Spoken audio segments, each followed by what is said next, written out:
በዓለማችን ውስጥ ካሉ የምጣኔ ሀብት ዘርፎች መካከል ትልልቅ አደጋዎች ከሚያጋጥሟቸው ዘርፎች መካከል አንደኛው ግብርና ነው። ግብርና ለምንድን ነው ለአደጋ ተጋላጭ የሚሆነው ደግሞ ስንመለከት በሰው ሰራሽም በተፈጥሯዊም ደግሞ አደጋዎች ጥቃት ስለሚደርስበት ወይንም የሚመጣው ሃርቨስት ወይንም የግብርና ምርት ላይ ትልቅ ተጽዕኖ ስለሚያድር ነው። እስቲ ግብርና ላይ ምን አይነት አደጋዎች ናቸው ተጽዕኖ የሚያሳድሩት ብለን እንጠይቅ። አንደኛ የአየር ንብረት መቀየር በራሱ አሁን ዓለም ላይ ያለው በርካታ አይነት የአየር ንብረት መቀየር አለ። እሱ ራሱ የመኸርን ጊዜ ወይንም የዘር ስብሰባ ላይ በዛ ጊዜዎች ላይ ትልቅ ክፍተቶች ይፈጠራሉ። ያንን ይልድ ወይንም ምርት ደግሞ ዝናብ ከበዛበት ራሱን የቻለ ደግሞ ጥቃት ይኖረዋል። ከዛም ደግሞ አንበጣ ማንሳት እንችላለን፣ የተለያዩ አይነት ፈንገስ ኢንፌክሽኖች። እነዚህ ሁሉ በአጠቃላይ አንድ አርሶ አደር የግብርና ምርቱን ሙሉ ለሙሉ እንዳይሰበስብ ወይ ለገበያ እንዳያቀርብ ያደርገዋል። ታዲያ ይህንን ለመከላከል የተለያዩ አይነት ነገሮችን የመድን ሽፋን እንደሚሰጡ ያሉ የመድን ድርጅቶች ግብርናንም መድን ይሰጠዋል። ይሄ መድን ሽፋን ምን ላይ መሰረት ያደርጋል? ምንስ ነው? ምን አይነት ችግሮች ናቸው መድን የሚሰጣቸው? ከዛም ደግሞ አገራችን ውስጥ ያለው የግብርና መድን ሽፋን ምን ይመስላል የሚለውን ዛሬ በሃሽታግ ሽቀላ እንመለከታለን። አብራችሁ ቆዩ። በዓለማችን ውስጥ የግብርና ዘርፍ ላይ በርካታ አይነት አደጋዎች እንዳሉ መነሻዬ ላይ አንስቻለሁ። ለእነዚህም ደግሞ አደጋዎች የተለያዩ አይነት የመድን ሽፋኖች አርሶ አደሩ ይገባል። ዛሬ የምገኘው እንግዲህ ከፑላ መስራችና ዋና ስራ አስፈጻሚ ቶማስ እንጀሩጋ ነው። So Thomas, welcome. Thank you very much. First, like for people that may not know you, please introduce yourself. I'm Thomas Njeru. I'm the CEO and co-founder of Pula. Pula is an agriculture insurance technology that is present in over 20 countries across the world, reached over 20 million farmers. And the focus is providing resilience for smallholder farmers who are faced with significant shocks that affect their incomes, and especially in modern age. There is climate change and many other variables that farmers have to deal with. Okay. What are, like, in your experience, what are the most common risk factors that any small-scale farmer may face in any part of the world that are common, that are going to be insured in the process? So I think on top of that list, there are many, and I think we might talk here till tomorrow to list all the risks farmers face. But on top of that list is drought shocks. This is effectively because most agriculture in Africa is rain-fed, or at least for smallholder farmers, including Asia. And once in every 5 years or so, Mother Nature has a way of just denying you some rain. For whatever reasons, and what happens, crops experience total loss, or even partial but significant loss when there is not enough rainfall. Floods, this is excessive rain, especially in cases when crops are in irrigated areas. And this varies from country to country, right? So for some countries, like in West Africa, you'll find the most significant shock is a flood. In other countries, it is drought. The other, I think, on that list is pests and diseases. This is effectively, you're talking about things that are uncontrollable. So the farmer has done their bit, but it's systemic. Like for instance, in Kenya recently, we had the menace of locust or fall armyworm. So you have all these events that happen that affect a lot of farmers. And it can actually significantly impact the agricultural production of a country. Then now you start talking about more, I would say, concentrated risks. In some countries, you'll find cyclones. In some countries, like for instance, Mozambique, cyclone is one of the biggest, if not the biggest risk. Hurricanes, so on and so forth. And these are natural events. That there are other shocks that farmers face. For instance, price risk, right? You'll find farmers who have you go all your way, you invest, assuming you can sell your produce at a certain price. But then because of excessive production or because of lack of market, the price is just tank. They tank. Sometimes it could also input cost, right? I think what showed us recently during just at the start of the Ukraine-Russia war is our over-dependent on maybe fertilizer from Ukraine and many other variables. They can actually have a huge impact. That, amongst many other variables, from hailstorms to bad, you'll be surprised actually some parts of Nigeria, you have cholera birds that actually devastate crops, right? Wow. And also animal encroachment, right? You'll find some areas which are near national parks, because say there's a drought, then the animals sort of leave the park and then just start encroaching to the farms. And these things sound like they're in separate, sometimes they are connected, because when animals can't find their sort of grass in the park to graze, they just decide to join you for lunch or supper, right? And they'll come to the farming They lunch. come to the farm and eat your lunch and eat your supper. After all, why are you having it alone? I get it. So, yeah. I mean, Thomas, now, of all of this, what is the total monetary value loss? You know, if you have a number in your head, like for probably Africa or sub-Saharan Africa, because I know you're from Kenya, we're in Ethiopia, and you're working on developing that area. So Africa loses about over $5 billion every year, and it's probably grossly underestimated, I must say that, in shocks. And these, in fact, someone else said Africa loses about 2 to 3% of its GDP growth due to losses. Due to losses from Africa, from agriculture production. Agriculture production. And what we have not even encountered is the ripple effect of these shocks, right? You're talking about just direct losses, because think about it. When agriculture production is low, what happens is that the economic activities around agriculture also shrink. I always give an example. When I was growing up in the farm, every drought year, what would happen? It was very interesting. One, kids drop from school because they cannot afford to pay school fees. The local shopping center just became somewhat closed because some shopping centers, some towns, are actually agricultural dependent. So if there is no produce to trade, what are you opening? So you can imagine the trade activities around the trade activities will be affected just too. also gets affected. So the $5 billion I'm talking about is a very direct. direct. So if you start thinking about the ripple effect of that, it will be much more bigger. It's significant, yeah. So how do farmers, mitigate the risks via insurance, buying insurance policies, or different kinds of, not preventive is not that much, because if it's especially natural causes, you really can't prevent it in a way. You just have to do damage management or after the post. So what kind of mitigating mechanisms can a farmer use?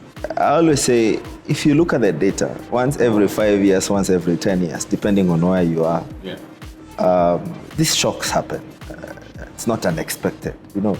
It's similar to the way we say we expect the sun to rise and the sun to set. It's like in the evening when the sun sets, we start getting surprised, right? Yeah. So these shocks are there. There's some things we can do, but not so much. But what we can do is prepare for them and do something in advance, right? And that's where insurance comes in. Insurance, it's a game of numbers. Thinking about, okay, so for every 10 years, you expect a shock. The problem is that you don't know when it will come. The same way we all say we will die, but we don't know when, right? I had an interesting case of one of our partners who just entered Zambia within 1 year. So and shocks are different. They have different levels. You have shocks that happen once every 5 years. There are shocks that happen once in 10 years. Shocks that happen 1 in 40 years. 1 in 40 years events are significant. I'm sure Ethiopia, you can remember. The biggest famine, the drought, everything. You're right? Yeah. So those 1 in 40 year events, for instance, catastrophic, right? Yeah. So the partner comes, Zambia, starts giving loans to farmers. And unfortunately, in their first year, 1 in 40 event happens. Oh. Yeah, and for us, we helped the partner to get back on their feet, because we were able, instead of once you give, say, for instance, loans to farmers, right? Farmers have loans. Then such a shock happens. Do you really go chase them to give back your money? Yeah, because you really know they're not even making ends meet. Exactly, they did their best. So what we do is we compensate, so that we call it debt forgiveness, right? They don't have to repay back their loan. But primarily, how insurance works is very simple. If you farmed 1 acre of maize and you expect, say, 10 bags, right, for illustration. And then because of these shocks, you get 3 bags.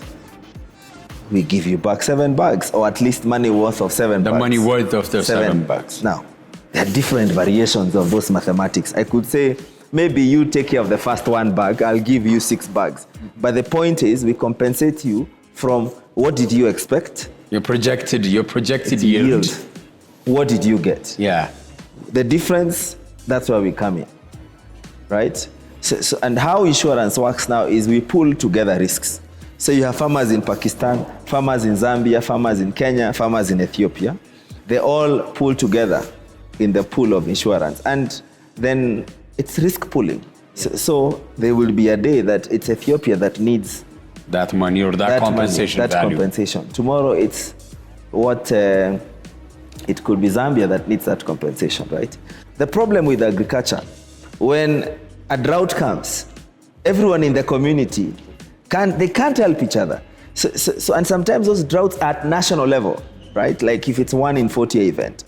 So what we are saying is that can we pull these risks at international level? So that's where Pooler comes in, to pull these risks across multiple boundaries, right? Across several continents. Several continents, several countries, so that when the farmer in Pakistan is happy, they have something to contribute. When you're happy, so in the beginning of the season, you pay a small premium. Say, for instance, you pay 100 beer at the beginning of the season, or even sometimes it's as low as 10 beer, 5 beer, right?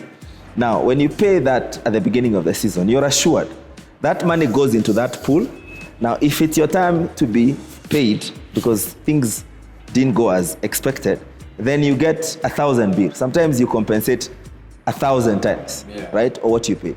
But if things went as per plan, what you have done, you have helped another farmer somewhere in Zambia, somewhere in Zimbabwe, somewhere in Kenya, waiting for your turn to come. So it's the African way of doing things. It's just that now we are just doing it across borders. And this will be my last question for you. What is the success rate, and how is the process of recruiting farmers? You know, I'll be talking to Dagi about the Ethiopian case, but for you, on a continental level, what is the success? No, it's been an interesting journey. I think I've been in the insurance industry all my career. Did car insurance, building insurance, many other things. But given my background in agriculture, I felt I think I need to go back to the farm and do something, because I understood how insurance works. When we started, I think there was a lot of skepticism in terms of, is this even possible? Can you build something sustainable or a business? And what we have done is we've been able to demonstrate that it is possible to provide insurance to farmers at scale. We now reach 20 million farmers in a sustainable manner, because we have models that are not just donor driven. Thirdly, work in partnership with the insurance industry. Like, for instance, we just launched a consortium here, and we have about over 100 insurance partnerships across the continent. Work in partnership with governments, because, well, when there's a drought, who is the last person who people look at? It's the government. It's the government. They're the government. Ultimately, it will be that responsibility. They are the last people who feed us when things go wrong. They import the food.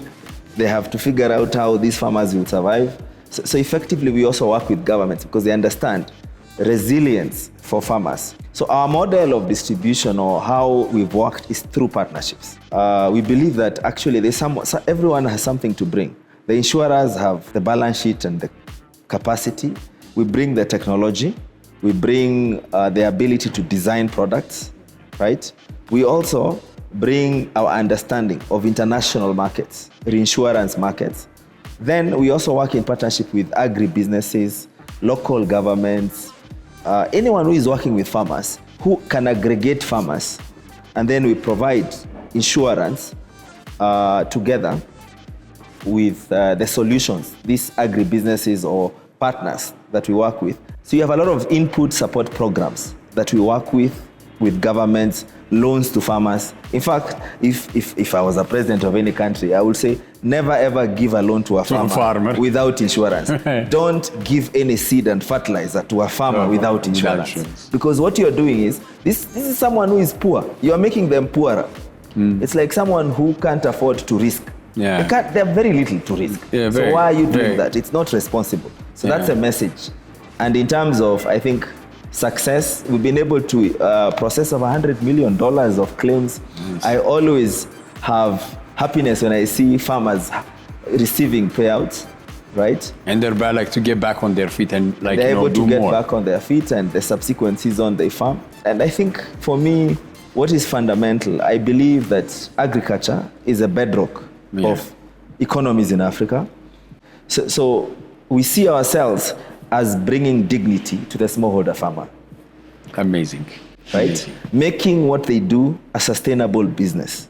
Irrespective of what happens around, I think humanity, all we do is how do we prevent ourselves from being subject to the vagaries of the weather. That's why we live in buildings, right, that have air condition or whatever, not out in the open at night. When it rains, it's difficult. So why should we leave our farmers who feed us to the vagaries of the weather, at the mercy of all the weather shocks? And yet we know climate change is becoming more and more of an issue. That's great. Thank you for your time, Thomas, and like explaining your insights and your experience in agriculture. Thank you, sir. ዳጊ እንደገና ተገናኘ። በሲዮቹ ረጅም ጨዋታ ተጫውተን ነበረ። አሁን ደግሞ የተገናኘ ነው ስለ ኮንሰርቲየሙ ወይም ጥምር የመድን ሽፋን አሰጣጥ ላይ ወደ በኋላ አነሳዋለሁ። ግን ወደ ፑላ እንምጣና ፑላ ኢትዮጵያ ውስጥ የሚሰጣቸው አገልግሎቶች ምን ይመስላሉ በሚለው እንጀምርና የግብርና መድን ደግሞ እንዴት ነው የሚሰራው ኢትዮጵያ ውስጥ ምንድነው ከቨር የሚደረገው ከቨር የማይደረገው የሚለውን እንቀጥላለን። በጣም ጥሩ። በድጋሚ እንግዳ ስላደረጋችሁኝ አመሰግናለሁ። በአጠቃላይ የግብርና መድህን ወይም ደግሞ ፑላ ወደ ኢትዮጵያ ሲመጣ ያደረግናቸው የተወሰኑ ጥናቶች ነበሩ። ለምን 2017 ላይ ኢትዮጵያ ላይ መተን ማርኬቱ ወይም ሀገሪቷ ለግብርና ኢንሹራንስ ዝግጁ አልነበረችም። ስለዚህ ከዛም ባለፈ ደግሞ ከ15 በላይ የሙከራ ስራዎች ወይም ፓይለቶች ነበሩ። ሁሉም ግን ከፓይለት ባለፈ ስኬል ማድረግ አልቻሉ። ከግብርና ትራንስፎርሜሽን ኢንስቲትዩት ጋር አንድ ላይ በመሆን በግብርና ሚኒስቴር ማንዴት በመሰጠት ጥናቶችን አካሄድን። ጥናቶቹ ያሳዩን የተወሰኑ ነገሮች ምንድናቸው? አንደኛ የግብርና ኢንሹራንስ ፕሮዳክቶቹ ለአርሶ አደሩ አፎርደብል አልነበሩም፣ ወይም ደግሞ አርሶ አደሩ መክፈል በሚችለው በአቅሙ አልነበሩም። ይሄ ደግሞ የሆነበት ሁለት ምክንያት አለ። ሁልጊዜ ፕሪሚየም ሬቱን ወይም ደግሞ የአረበን መጠኑን የሚወስኑ ሁለት ነገሮች አሉ። ያንን ኢንሹራንስ ዲስትሪቢዩት አድርጎ ለመሸጥ ምን ወጪ አለበት ወይም ደግሞ ኮስት ኦፍ ሴልስ እንለዋለን። ኮስት ኦፍ ሴልስ በጨመረ ቁጥር የፕሪሚየም መጠኑም ይጨምራል። አንደኛ። ሁለተኛ ደግሞ ያሉት አርሶ አደሮች ወይም ደግሞ የኢንሹራንስ ተጠቃሚዎች የት አካባቢ ናቸው ያሉት? አንድ አካባቢ ከሆነ ነው እዚህ ክፍል ብቻ ከሆነ ያሉት እዚህ ክፍል ላይ አደጋ ቢደርስ ሁላችንም ነን የምንጠቃው። በዛ መሰረት ዳይቨርሲፊኬሽን ባለው ቁጥር ወይም ደግሞ ይሄ መሰባጠር ባለው ቁጥር የፕሪሚየም ሬቱ ይወርዳል። ሁለተኛ የፕሮዳክት ዲዛይን ችግር ነበር። ይህ ፕሮዳክት ዲዛይን ችግር ምንድነው? ኢትዮጵያ ውስጥ የነበሩ ኢንሹራንስ ተሞክሮዎች አርሶ አደሩን ከድርቅ ብቻ የሚከላከሉት። ይህ ደግሞ በተለያየ ሀገር በሰራነው ተሞክሮ ለድርቅ ብቻ የሚከላከሉ ከሳተላይት ላይ ቤዝድ የሆኑ ኢንሹራንስ ፕሮዳክቶች ነበሩ። እነሱም ፕሮዳክቶች ለአርሶ አደሩ ስናቀርብ መሰረታዊ ክፍተቱ ምንድነው? ሎስ አሰስመንት ወይም ደግሞ ምርት መቀነሱ የሚታየው በሳተላይት ነው። አርሶ አደሩን ሄደን ካሳ ክፍያ የላችሁም ስንላቸው ማን ነው ሎስ አሰስመንቱን የሰራው ይሉናል። ሳተላይቱ ስንላቸው ኮል ሚስተር ሳተላይት we want to talk to him ይሉናል። So we had to move away from that model. በስተመጨረሻ ደግሞ ብዙዎቹ እነዚህ ፕሮግራሞች በዶነር ፋንድድ ስለነበሩ ይሄ ማርኬት ሌድ አልነበሩም፣ ሰስቴይነብል አልነበሩም። እንደ ፑላ ኢትዮጵያ ውስጥ ስንመጣ ምንድነው ያደረግነው? እነዚህን ሶስት ችግሮችን ለመቅረፍ በመጀመሪያ አፎርደብል የሆነ ፕሮዳክት ዲዛይን ለማድረግ የማጣመር አገልግሎት ወይም ኢምቤዲንግ። በግብርና ኢንሹራንስ ግሎባል ኤክስፒሪየንስ የሚያሳየው ምንድነው? ማጣመር is very important። ኢትዮጵያ ላይ አንድ ኤግዛምፕል ሰጣል። የሶስተኛ ወገን መድን ኢንሹራንስ መንግስት ሊብሬን ለማሳደስ የሶስተኛ ወገን መድን ኢንሹራንስ መግዛት አለበት ስላለ ሁሉም ሰው ኢንሹራንሱን አገልግሎት አግኝቷል። ከዛ ባለፈ ይሄን በመረዳት በዓለም ላይ ያሉ ተሞክሮችን በመውሰድ ኢትዮጵያ ውስጥ ኢንፑት ቫውቸር ሲስተም የሚባል አለ። አርሶ አደሩ ግብአት የሚያገኝበት ሲስተም ነው። ከ10 ሚሊዮን በላይ አርሶ አደሮች በ300 ወረዳ ይጠቀሙታል። አርሶ አደሩ ግብአቱን ሲወስድ አብሮ ኢንሹራንስ እንዲያገኝ አደረገ። ይሄን በማድረግ ሁለት መፍትሄ አለ። አንደኛ ኮስት ኦፍ ሴል ወይም ደግሞ የሚወጣው ወጪ ከባድ አይደለም። ለምን በየአርሶ አደሩ ቤት እየሄድን አይደለም እናሳምነው። አርሶ አደሩ ነው ግብአት ሊገዛ ሲመጣ የምናገኘው። አንድ ላይ ሲገኝ ነው የምታረገው። ሁለተኛ ደግሞ ሪስኩ በ300 ወረዳ ዳይቨርሲፋይ ከተደረገ 300 ወረዳ እኩል ድርቅ አይመጣም አይደለም። ሊጎዳ የማይችልም በአጠቃላይ ሰፊ በዚህ መሰረት ፕሪሚየም ሬቱን ከተለመደው 2000 እና 3000 ብር ወደ 200 ብር ማውረድ ይቻላል። ናይስ። በመቀጠል ፕሮዳክት ዲዛይን ለሚለው ዛሬ ላውንች ያደረግነው ለሰብሌ የሚለው በአማርኛ የኤሪያ ይልድ ኢንዴክስ ኢንሹራንስ የሚባል ፕሮግራም አለ። ይህ ኤሪያ ይልድ ኢንዴክስ ኢንሹራንስ ብዙ ሽፋነ ብዙ ይባላል በአማርኛ ወይም መልቲፕል ፔሪል ወይ መልቲፕል ካቨሬጅ እንለዋለን። አርሶ አደሩን ከድርቅ፣ ከበሽታ፣ ከኤክሰሲቭ ሬንፎል፣ ከበረዶ ከመሳሰሉት ሁሉ ይከላከላል። መጨረሻ የዶነሮቹ ችግር ነው። ዶነሮቹ ወይም ዶነር ሌድ የነበረው ማርኬት ሌድ አድርገናል። አሁን ላይ ሰስቴይነብል የሆነ በፕሪሚየም ሰብሲዲ ወይም ደግሞ በዶነር ፋንዲንግ ሳይሆን አርሶ አደሩ ዋጋው ስለረከሰለት እራሱ እያዋጣ የሚሄድበትን ሞዴል ይዘን ወደ 1 ሚሊዮን አርሶ አደር በዚህ 18 ወር ውስጥ ደርሰናል። ከዛ ውስጥ ወደ 240 ሚሊዮን ከሎካል ኢንሹራንስ ኩባንያዎች ጋር ላይ በመሆን የካሳ ክፍያ ተከፍለናል። በጣም አሪፍ። እስቲ ስለ ኮንሰርቲየሙ እናወራ። ይሄ ነው እንግዲህ እናንተ ቤዝ የመጀመሪያው መሰረታዊ አገልግሎት ይሄ ነበር። ዛሬ ደግሞ ስንገናኝ ያየሁት 5 የሀገር ውስጥ መድን ሽፋን ሰጪ ድርጅቶችና እናንተ አንድ ላይ በመሆን ያረጋችሁት የጥምር ግብረ ኃይል ልበለው ያንን ነገር ለሪስኩን ያደጋውን ለመበተን የተሰራ ሜካኒዝም አለ። እስቲ እንዴት ነው የመጣው እሱ? አሰራሩስ እንዴት ነው? ምንድነው እንደ ፑላ አንደኛው ሮላችን ምንድነው ሲስተም ኢኔብለር ነን እንላለን። በአቅርቦትና በፍላጎት በኩል በአቅርቦት በኩል የተለያዩ ኢንሹራንስ ኩባንያዎች አሉ አብረውን እንዲሰሩ የኛን ሲስተሞችና ቴክኖሎጂዎች እንዲጠቀሙ። ለምሳሌ ቅድም ያወራናቸው ማቡኖ የሚባል በአመት ከ10 ሚሊዮን በላይ የአርሶ አደር ዳታ የምንሰበስብበት ፕላትፎርም አለ። ፓይ የሚባል ፑላ ኢንሹራንስ ኢንጂን የሚባል የፖሊሲ ማኔጅመንት ሲስተም አለ። ኦልሞስት በአለም ላይ ከ40 በላይ ኢንሹረሮች እና 22 በላይ የጠለፋ መድን ዋስትና ወይም ኢንሹረሮች ይጠቀሙታል። እሱን ቴክኖሎጂ በማቅረብ የተሻለ የግብርና ኢንሹራንስ ኤክስኪዩሽን ስራ ማቅረብ ነው በአቅርቦት። በፍላጎት በኩል መንግስት አለ። ከመንግስት ባለፈ ዶነሮች አሉ። አት ዘ ኮር ኦፍ ዲስ ደግሞ ፋርመር አለ። አሁን ሪስኩ እየጨመረ ነው እየመጣ ያለው አንድ ኢንሹራንስ ላይ ለመሸከም 1 ሚሊዮን አርሶ አደር ደርሰናል። በዚህ ዓመት 3 ሚሊዮን አርሶ አደር የመድረስ እቅድ አለ። አንድ ኢንሹራንስ ካምፓኒ ላይ ከሆነ ሪስኩ ያለው ቅድም ቶማስ እንዳለው ድርቅ ቢመጣ በመላው ሀገሪቱ ያን ኢንሹራንስ ኩባንያ ምን ይሆናል? ባንክረፕትድ ይሆናል። በፔአውቱ ብቻ ገደል ይገባል።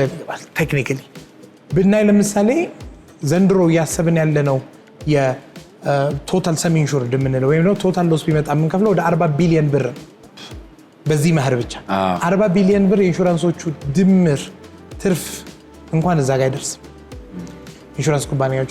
ይህን ጥምረት መስራት አስፈላጊ ይሆናል። ይሄ ጥምረት የመጀመሪያ ፋውንዲንግ ሜምበር የምንላቸው አባይ ኢንሹራንስ፣ አፍሪካ ኢንሹራንስ፣ ኒያላ ኢንሹራንስ፣ ኦሮሚያ ኢንሹራንስ እና ስቴት ኦንድ መድን ኢንሹራንስ ከፑላ ጋር በመሆን ይሄን ኮንሶርሺየም ሰርቶ ሪስኩን ዳይቨርሲፋይ ማድረግ ነው ከአንድ ኢንሹራንስ ኩባንያ ይልቅ በ6 ነገ ደግሞ 17 ኢንሹራንስ ኩባንያዎች አሉ። እነሱንም እየጨመርን እንሄዳለን። ይሄ ተሞክሮ ዛምቢያ ላይ ሰርተነዋል፣ ታንዛኒያ ላይ ሰርተነዋል፣ ዩጋንዳ ላይ ሰርተነዋል። አሁን ደግሞ ኢትዮጵያ ላይ አምጥተነዋል። ከዛ ባለፈ ደግሞ መንግስት አሁን ላይ ለግብርና ኢንሹራንስ ፎከስ ሰጥቶ እየሰራ ነው። በግብርና ሚኒስቴር ሩራል ፋይናንሻል ሰርቪስ ዩኒት ተቋቁሟል። ይህ ዩኒት ይህን ስራውን ሲሰራ 5 ኢንሹራንስ ኩባንያ ከሚያወራ አንድ ኢንሹራንስ ኩባንያ አለ ኦልሬዲ ስራ የሰራ። ይሄ የተሰራው ስራ ደግሞ አሁን መንግስትን እኛ ፕሊ የምናደርገው የምንጠይቀው ምንድነው አዲስ ፕሮዳክት ላውንች ማድረግ ነሰሰሪ አይደለም። ይህም ፕሮዳክት ስኬል አድርገን በመላ ሀገሪቱ እንደ ናሽናል ፕሮዳክት ኮንሲደር አድርገን ያው ፕሮዳክት ዲዛይን ስታቲክ አይደለም፣ አንዴ ዲዛይን ተደርጎ አይቆምም፣ ዳይናሚክ ነው። ፊድባኮች ሲጨመሩ የተስተካከለ የምናሳድግበትን መንገድ ይዘን አላማችን በዚህ 3 ዓመት ውስጥ 10 ሚሊዮን አርሶ አደር በኢትዮጵያ መድረስ። በጣም አሪፍ። እንግዲህ አሁን የተለያዩ አይነት የመንግስትም መንግስት ያልሆኑ ባለድርሻ አካላት አብራችሁ እየሰራችሁ ነው። ትልቅም አስተዋጽኦ እየተደረገ ነው ለግብርና ዘርፉም። ቀጥሉ፣ በርቱ ለማለት እፈልጋለሁ። ለነበረንም ቆይታ በጣም አመሰግናለሁ ዳጊ። አመሰግናለሁ። እግዚአብሔር ያክብርልኝ። ኮንግራቹሌሽንስ።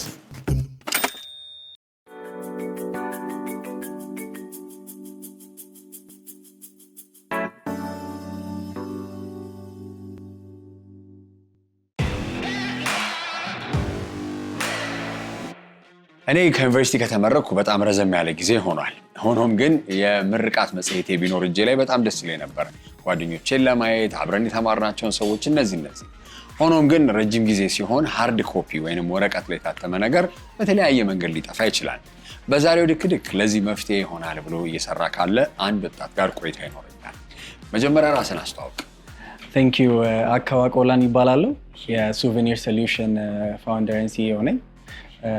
ሱቬኒር ሶሉሽንን እንግዲህ ፋውንድ ያደረግነው ሚ ኤንድ ማይ ኮፋውንደር ያቤዝ ከሰሰንን I think እድሉ ከዛ በኋላ የሚቀጥለው እኔ ስለምመረዘ ከተመረኩ በጣም ወደ ኋላ ስለሚሄድ እሱን ተው። ግን ይዛችሁት የመጣችሁ ታዲያ በጣም ለየት ያለ ነው፣ ደስ ይላል። የምርቃት መጽሔት አብዛኛውን ጊዜ ሃርድ ኮፒ ላይ ነው የሚሆነው። አሁን እንግዲህ አንተ ያልክ ያለው ደግሞ ዲጂታል የምርቃት መጽሔት ወይም ግራጁዌሽን ቡሌቲን ይዘን መተናል። ተመረቃችሁ አንተ ጠፍቶብህ ነው ወይስ ግራፊክ ዲዛይነር ተቀብሎ ቀብድ ጠፍቶ ነው? እንዴት ነው? ዌል እኔ አሁን እንደ አጋጣሚ ሆኖ አሁን for the fourth time graduate ላደርግ ነው እና መጽሔት እንግዲህ ለአራተኛ ጊዜ ላሳተም ነው እና እንደማላየው ከግራጁዌሽኑ ቀን ውጪ አውቀዋለሁ because I remember my high school መጽሔት after all those investments ያው ታውቀዋለህ ደግሞ የግራጁዌሽን you have to get your right suit the right quote በቃ everything yes ያንን ሁሉ ነገር አድርገህ ከዛ እንዲህ ለምታየው ነገር ነው you know the basic idea is yearbooks the best return on investment የላቸውም በሚለው ነው as a memory preserve እንደሚያደርጉ እንትኖች living memory የሆኑ አይደሉም የሚለው ፕሮብለም ላይ ነው እንግዲህ ኢሹን የጀመርነው ከዛ በዛው ቀጠለ we try to solve the problem of yearbooks more interactive እንዲሆኑ ኮስትም በዚሁ አጋጣሚ when it's digital it's less ኮስትም ይቀንስልናል effective ነው እና engaging ነው people get to like share their yearbook instead of ፎቶ አንስተው ከመልቀቅ ሶሻል ሚዲያቸው ላይ ሼር ማድረግ ይችላሉ not only that it's going to have games in the yearbook ማለት ነው so like for example የድሮ ጓደኞችን ይሄ ማንተና ማን ነው ስሙ ብትባል if you that will help you to reconnect with all in department እንደዚህ አብራችሁ ተማራችሁት ማን ነው ብትባል not only that we have a countdown big countdown 10 years countdown ለዩሪኒያቸው እና ኢሜል በዛው መሰረት እንዲደርሳቸው የሚያደርጉ multiple features ያለው ተጨማሪ ደግሞ ቪዲዮስ የምታካትትበት ፊቸሮች ያሉበት መልቲሚዲያ ኦፕሽን ያለው it's a platform ማለት ነው በጣም አሪፍ እንግዲህ ከራስ ችግር ተነስተው ለዚህ መፍትሄ አመጣሃል yes በጣም ጎበዝ እንደዚህ አይነት ግራጁዌሽን ቡሌቲን ብቻ ሳይሆን any kind of designing and below creative thinking ላይ የሚያጋጥሙ ችግሮች አሉ እንደ ስታርታፕ ሆነስ ታስበው ምን አይነት ችግሮች አጋጠሟችሁ እስቲ ሱቬኒር as souvenir aim የሚያደርገው to become a memory company so your book is just our start ማለት ነው so the main challenge we would face is the status quo ወይም የተለመደው yearbook አለ you know people feel more secure ይሄ ወረቀቱ እነሱ ጋር ሲሆንና ይሄ trust የለም ዲጂታሉ አየር ላይ ያለና በእነው የሚጠፋ ይመስላቸዋል so እሱኛው maybe ከawareness አንፃር challenge ሊኖርብን ይችላል ያው we are basically disrupting an existing የተለመደ market so that's going to be the biggest challenge yes እንዴት ነው ታዲያ እሱን እንዴት አድሬስ እያደረጋችሁ so actively መጀመሪያ engagement በመፍጠር ነው ከኮሌጆች እና የተለያዩ decision makers ጋር basically we are pitching everywhere pitching as in not to get a grant but to actually win their hearts and to actually show ምን ያክል የተሻለ እንደሆነ ፊቸሩ የተሻለ እንደሆነ for example let's say ያንተ yearbook ሲመጣ ፎቶ ተበላሽቷል ወይም ስፔሊንግ ኤረር አለው የጻፍከው ኮት ማለት ነው now the best thing print የሚያደርግ ሰው ሊያደርግልህ የሚችለው በጣም ደግ ከሆነ እሱን yearbookን ያንተን ብቻ አስተካክሎ ይሰጣል ግን everyone else your friends እንዳለ ሙሉ ባቹ ግን የሚኖረው yearbook የተበላሸው ነው ያንተን የተበላሸ ፎቶ የተበላሸ ኮት የተበላሸ ካፕሽን ወይም ኮት ነው እና forever እንግዲህ መሳቂያ ልትሆን ነው ማለት ነው basically so because of that ይሄኛው ግን after even publish ከተደረገ በኋላ ተማሪዎች መልሰው ኤዲት የሚያደርጉበትን የምንቀበልበትን ነገር ነው ያመቻቸነው more memory ማስቀመጥ እንችላለን መልሰን ደግሞ reconnect እንዲያደርጉ እንዳልኩ engagement እንዲኖረው የተለያዩ ፊቸሮችን ጨምረናል ማለት ነው በጣም አሪፍ እስቲ አሁን ምን ደረጃ ላይ ናችሁ basically ያው MVP develop አድርገን ጨርሰናል አሁን ደግሞ already investors already ደስ የሚለው ነገር by the way ከALX program was quite recently pitch competition ነበረንና even above winning the pitch ያውን pitch ውድድር ከማሸነፍ ባለፈ አስደሳቹ ነገር የነበረው ለኛ was የተማሪው ወይም የተሰብሳቢው ALX ሙሉ community ተሰብስቦ ነበርና they were really excited now that actually validated our problem that we were working towards and that was very encouraging the second important thing was we already had potential investors እዛው ደስተኛ ሆነው ጀጆቻችን የነበሩ አሁን ደግሞ ኢንቨስተሮቻችን ሆነው አብረውን እየሰሩ ያሉ ሰዎች አሉና so አሁን ያለነው already ኢንቨስተሮች ከኛ ጋር አብረው እየሰሩ ነው። ፖቴንሻል ካስተመሮችም ወደ ማርኬቱም ለመግባት ኦልሬዲ እንግዲህ እየጀመርን ነው። መቼ እንጠብቅ የመጀመሪያውን ግራጁዌሽን ቡሌት?